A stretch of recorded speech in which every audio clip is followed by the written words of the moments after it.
네, 이번 시간부터 부가가치세 들어가도록 하겠습니다. 여러분들이 굉장히 생소해 하시는 그러한 파트가 되겠는데요. 막상 시험에서는 그렇게 난이도가 높게 출제는 되지 않기 때문에 여러분들이 공부만 하시면 충분히 맞출 수 있는 부분이라고 보시면 되겠습니다. 자, 교재 122페이지에 부가가치세의 개념이 나와 있죠. 자, 일단 여러분들 부가가치세는 우리가 일상적으로도 많이 접하는 세금이 되겠죠. 자, 우리 같은 입장인 최종 소비자. 자, 예를 들어서 우리가 편의점에서 음료수를 하나 구입을 했다라고 가정을 해볼게요. 자, 음료수 가격이 1,100원이다 라고 했을 때 우리는 1,100원 아무 생각 없이 지불을 하겠지만 거기 안에는 물건값 뿐만 아니라 우리는 부가가치세도 같이 지불을 하게 되는 것이죠. 그래서 이 1,000원은 물건 순수한 가액인 1,000원과 부가가치세, 즉 10%인 100원이 같이 합쳐서 있는 그러한 가액이다라고 보시면 되겠죠. 그래서 우리 같은 최종 소비자가 편의점 사장님, 즉 소매업을 하시는 분에게 1,100원을 지불을 하게 되면, 자, 이 편의점 사장님은, 자, 이 편의점의 매출이 얼마가 잡힐까요? 순수한 물건가액인 1,000원만 잡히고, 이렇게 따로 부가가치세로 받은 100원은 이 사장님이 나중에 부가가치세 신고할 때 요거를 납부를 해야 하는 그러한 세금이 되겠습니다. 그래서 이 100원은 따로 우리가 부가가치세 매출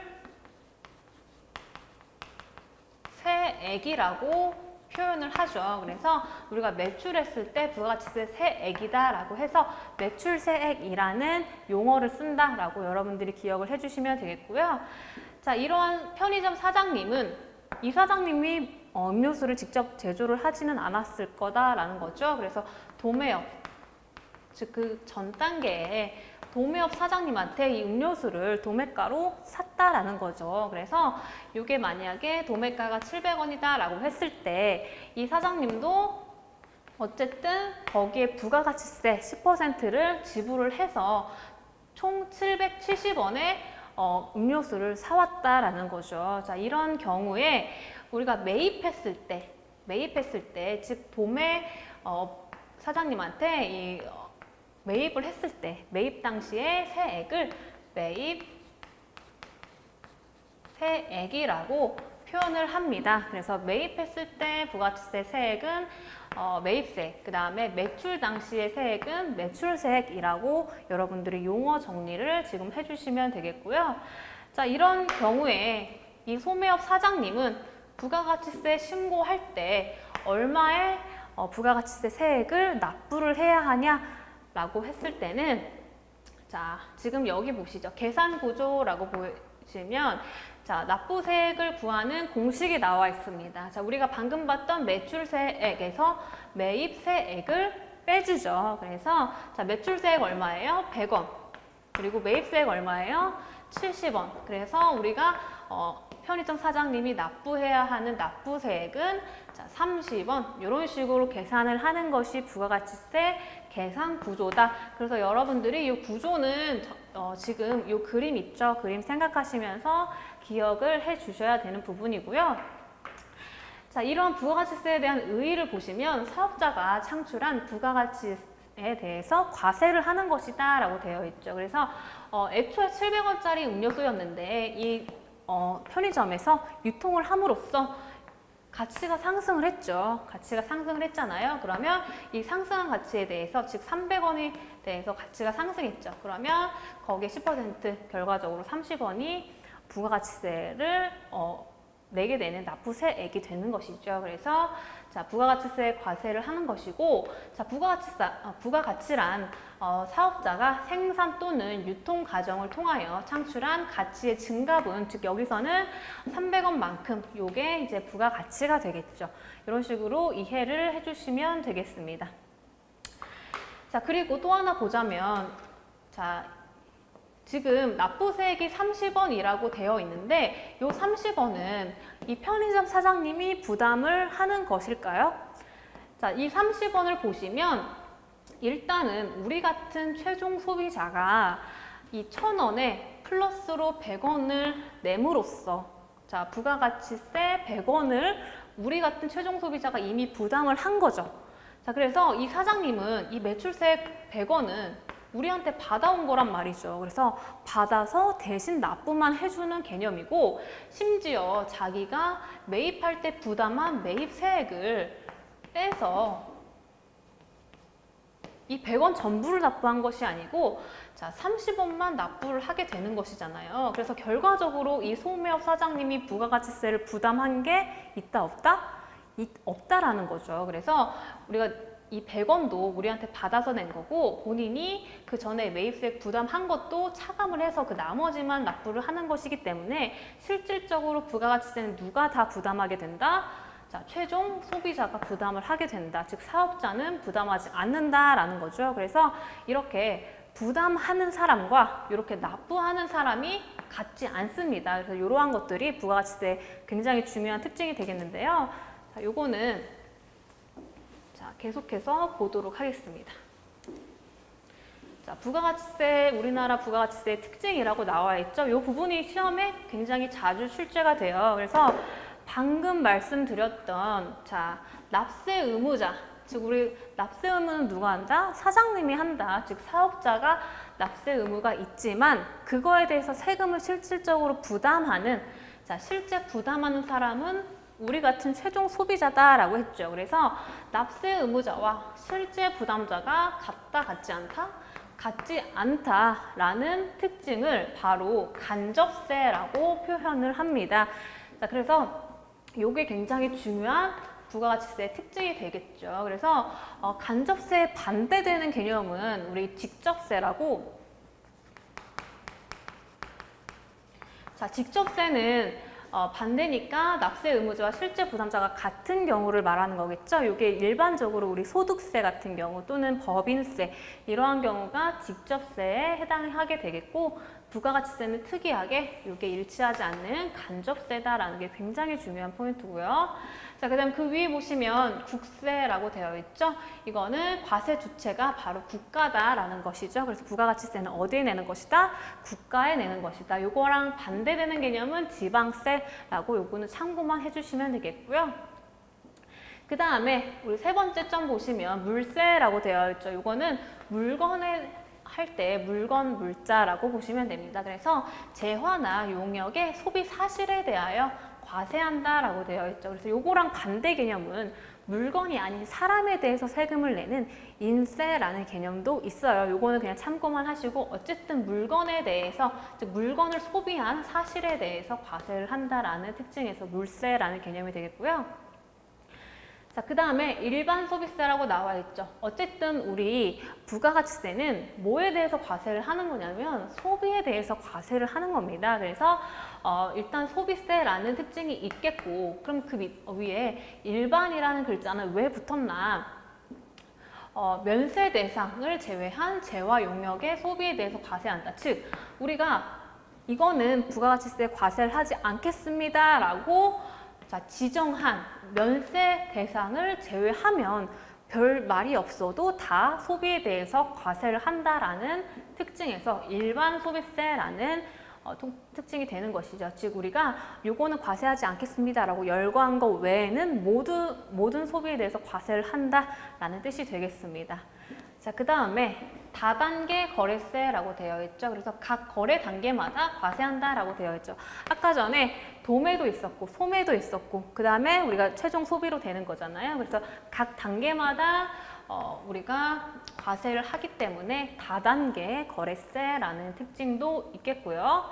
자, 그 다음에 이것도 중요합니다. 자, 전 단계 세액공제법이라고 되어 있어서 지금 자, 요 세액에다가 여러분들이 체크를 해주시면 됩니다.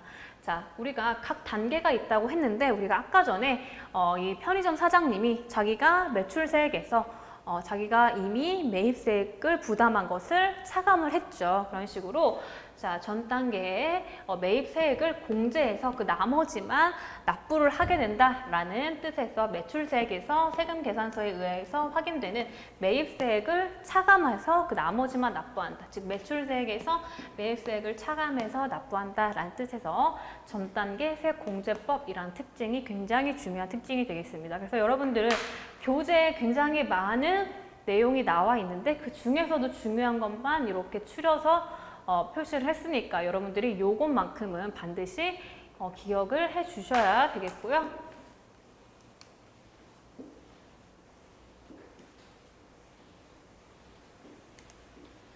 자, 기출문제 보도록 할게요. 다음 중 부가가치세의 특징에 대한 설명으로 옳지 않은 것은 이라고 되어 있고요. 자, 1번. 일반 소비세라고 했고요. 간접세라고 했죠. 맞는 얘기가 되겠습니다. 자, 두 번째. 생산지급 과세원칙이라고 되어 있는데, 자, 요거는 뭐냐면 일단 우리는 부가가치세 자체가 뭐에 대한 과세다? 소비에 대한 과세다라고 했죠. 그래서 소비 위주로 우리가 과세를 하는 것이에요. 그래서 생산에 대해서는 우리는 관여하지 않는다. 소비를 어디서 했느냐가 중요하다라는 거죠. 그래서 어쨌든 생산지가 어디든 외국에서 생산이 됐든 어쨌든 우리나라에서 소비가 됐으면 과세를 하는 것이 부가가치세입니다. 요거를 우리는 뭐라고 표현하냐면 소비 지급 과세 원칙이라는 표현을 씁니다. 그래서 요거랑 반대되는 개념이 되겠죠. 그래서 소비한 나라에서 과세를 하는 것을 원칙으로 한다라는 소비지급 과세 원칙이 맞는 표현이 되겠습니다. 그래서 옳지 않은 정답은 2번이 되겠고요. 나머지는 아까 전에 봤던 특징이 되겠습니다. 자, 다음 문제. 다음 중 부가가치세법에 대한 설명으로 옳지 않은 것은 이라고 되어 있고요. 자, 1번. 현행 부가가치세는 일반 소비세 맞고요. 간접세 맞습니다. 자, 두 번째. 면세 제도의 궁극적인 목적은 부가가치세 역진성을 완화하는 것이다 라고 되어 있는데 이거는 여러분들이 지금은 어려우실 거예요. 이따가 면세라는 파트를 다음 시간에 배우게 될 텐데 일단 면세라는 거는 여러분들 지금 간단히 보자면 예를 들어서 뭐 고기나 쌀 이렇게 우리가 없으면 안 되는 그러한 물건들까지 부가가치세를 부담하게 된다면 어렵게 사는 사람들에 대해서 굉장히 세금 부담률이 높아지겠죠. 그래서 그러한 것들을 방지하기 위해서 이러한 필수적인 재화에 대해서는 면세라고 했는데 이러한 것들은 부가가치세 역진성을 완화하는 것을 목적으로 하는 거 맞습니다. 그래서 역진성이라는 것 뜻 자체가 뭐냐면 소득이 낮은 사람이 더 많은 세금을 부담하게 되는 것을 역진성으로 한다라고 지금은 참고로만 알고 계시면 되겠고요. 어쨌든 맞는 표현이 되겠습니다. 세 번째, 부가가치세는 전 단계 거래공제법을 채택하고 있다라고 했는데 자 여기서 틀린 거 보이시나요? 자, 전 단계 거래액이 아니고 전 단계 세액이라고 했죠. 그래서 자 매출세액에서 뭘 뺀다? 매입세액을 뺀다라는 것입니다. 그래서 자 틀린 거는 3번 이렇게 체크를 해주시면 되겠습니다.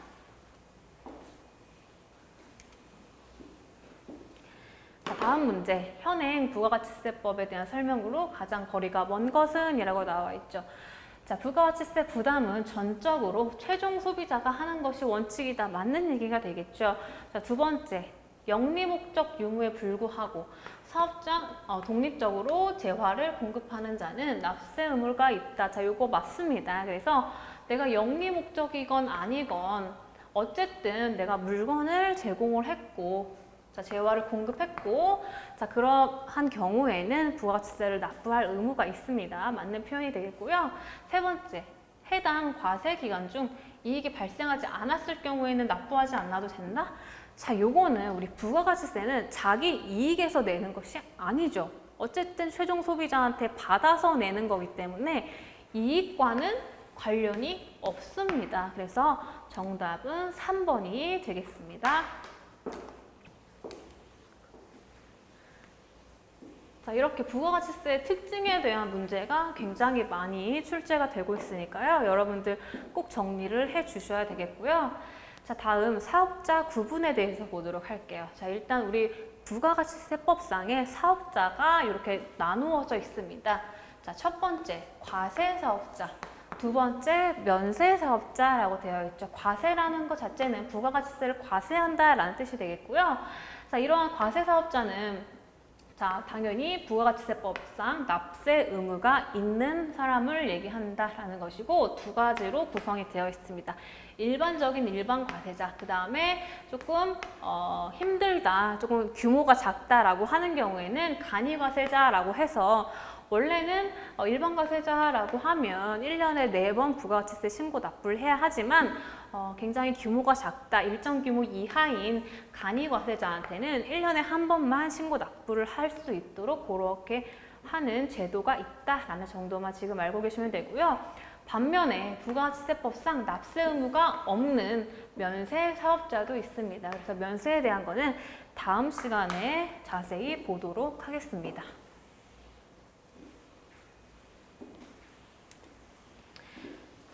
자, 과세 기간이라고 해서 교재 124페이지에 표가 나와 있죠. 그래서 일반 과세자, 우리가 방금 봤던 부가가치세법상 납세 의무자인 일반 과세자의 경우에 6개월을 한 기간으로 한다라고 했죠. 그래서 지금 보시면 자, 1기랑 2기로 일단 크게 2개로 나눕니다. 그래서 1년을 반을 뚝 잘라서 상반기는 1기, 하반기는 2기, 일단 이렇게 두 가지로 나누고 나서 자, 1기를 또 다시 반으로 잘라요. 그래서 1월부터 3월까지는 예정 신고 기간, 그 다음에 자, 4월부터 6월까지는 확정 신고 기간, 그래서 3개월씩 뚝 나눕니다. 그러면 그렇게 각 신고 기간마다 다음 달에 25일까지 그 마지막이 되는 그 기간에 마지막이 되는 그 달에 다음 달 25일까지 신고 납부를 하게 되는 것이죠. 그래서 이게 여러분들 과세 기간이 되겠습니다. 그래서 1기도 2개로 나누고 2기도 예정과 확정 2개로 나누고 그래서 그 기간에 다음 달 25일까지 신고 납부하는 것이다 라고 정리를 해주시면 되겠고요. 자, 아까 전에 봤던 조금 규모가 작은 간이 과세자의 경우에는 자, 1년을 한 과세 기간으로 봐서 다음 연도 1월 25일 날 한 번만 신고 납부를 할 수 있도록 그렇게 편의를 봐주고 있다라는 정도만 여러분들이 참고해 주시면 되겠고요.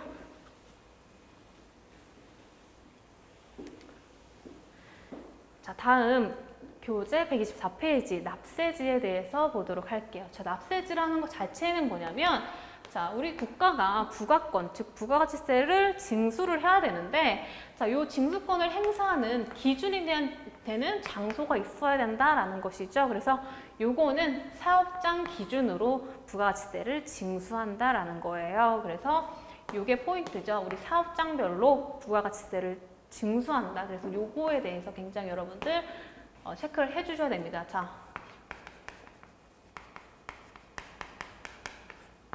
사업자별은 아니다라는 것이죠. 사업장별이다라는 거를 여러분들이 굉장히 문제에서 함정이 많이 나오고 있습니다. 그래서 한 사업자가 여러 가지 사업장을 갖고 있는 경우에도 반드시 그 사업장별로 부가가치세를 계산을 하는 것이 원칙이다라고 지금 정리를 해주시고요. 자, 원칙이 나오죠. 사업장별 과세 원칙, 지금 방금 얘기했던 부가가치세 납세지는 각 사업장별 소재지로 각각 신고를 하는 것이 원칙이다라는 것이고요. 자, 예외가 나와 있죠. 2 이상의 사업장이 있는 경우, 자, 이런 경우에는 원칙적으로 각각 내야 되지만 예외적으로 이러면 너무 귀찮다라고 하는 경우가 있죠. 그러면 신청한 사람에 한해서 신청을 요건으로 하고요.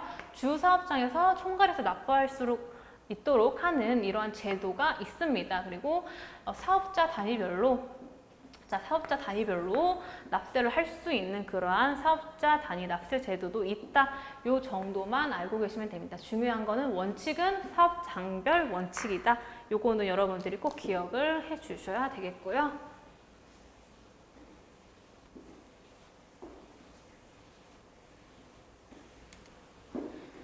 자, 문제 풀어보도록 할게요. 다음 중 부가가치세 신고 납세지에 대한 설명으로 가장 적절하지 않은 것은? 이라고 되어 있죠. 1번. 부가가치세는 원칙적으로 사업장마다 신고 납부해야 되는 거 맞고요. 두 번째. 재화 또는 용역의 공급이 이루어지는 장소, 즉 사업장을 기준으로 맞습니다. 세 번째.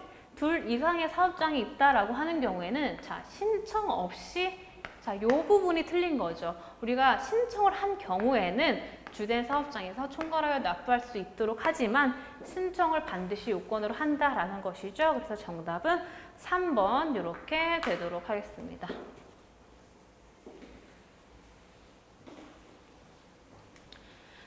자, 그 다음에 사업자 등록이라는 얘기가 127페이지에 나오는데요.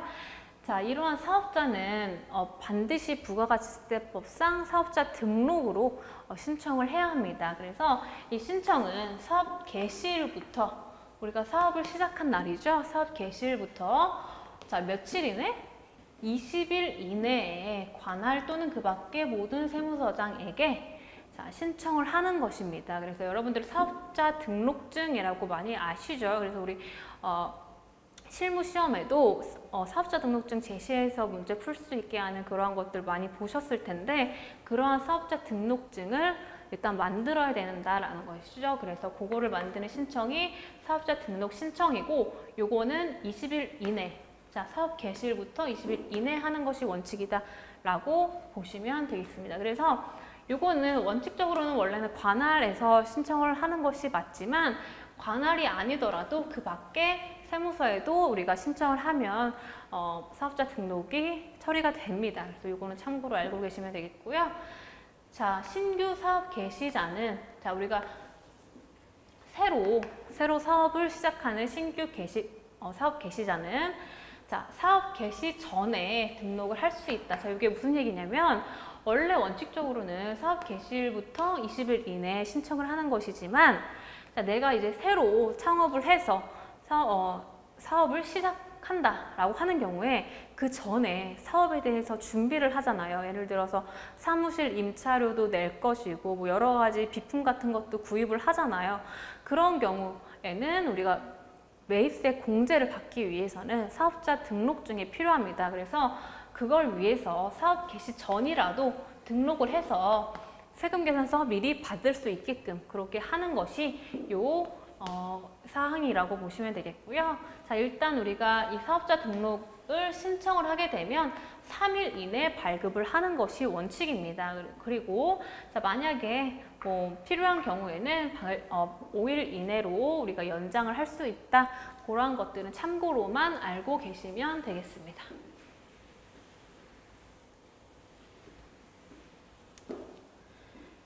자, 그 다음에 사업자 등록을 했는데 정정해야 되는 그러한 사유가 발생하는 경우도 있죠. 자, 예를 들어서 우리 상호를 변경하고 싶다라는 경우도 있죠. 자, 우리 상호를 변경하거나 또는 통신판매업자. 자, 통신판매업자라는 거는 인터넷 쇼핑몰 같은 거를 생각하시면 되고요. 이러한 것들 명칭이나 뭐 도메인 이름, 주소를 변경하고 싶다라고 하는 경우에는 우리가 신청일 당일에 재발급을 할 수가 있는 사유가 되겠고요.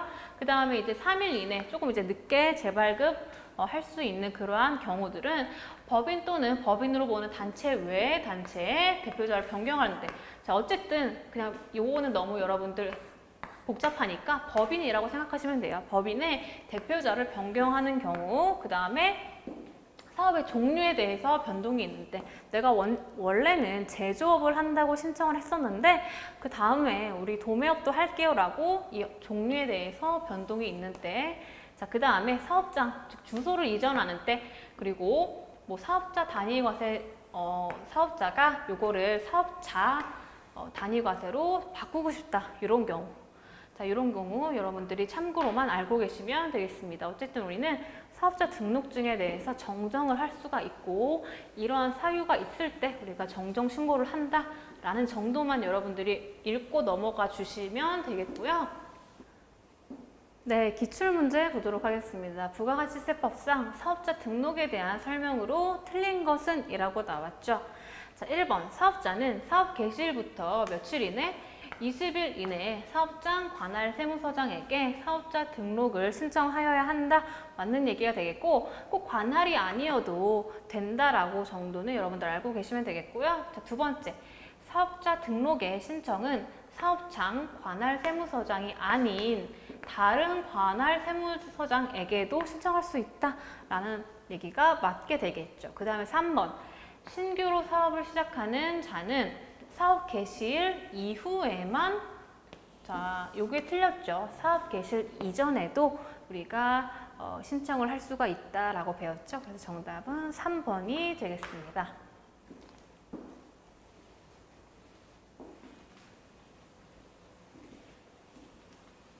자, 다음 문제. 다음 중 부가가치세법상 사업자 등록의 정정 사유가 아닌 것은 이라고 되어 있고요. 자, 1번. 사업의 종류를 변경 또는 추가. 자, 맞는 얘기가 되겠고, 사업장 이전하는 때 맞고요. 법인의 대표자 변경하는 때 맞습니다. 자, 마지막. 개인이 대표자를 변경하는 때라고 되어 있는데, 자, 일단 개인은 대표자라는 개념 자체가 없습니다. 자, 법인이야 소유자와 경영자가 다르기 때문에 대표자라는 개념이 있지만, 개인은 그 사람 자체가 그냥 그 사업 자체예요. 그렇기 때문에 개인에 대한 대표자라는 개념 자체가 없다라는 것이죠. 자, 그래서 정답은 4번이 되겠습니다. 자, 이렇게 해서 우리 부가가치세 첫 시간 봤는데요. 자, 수고 많으셨고 다음 시간에 뵙도록 하겠습니다.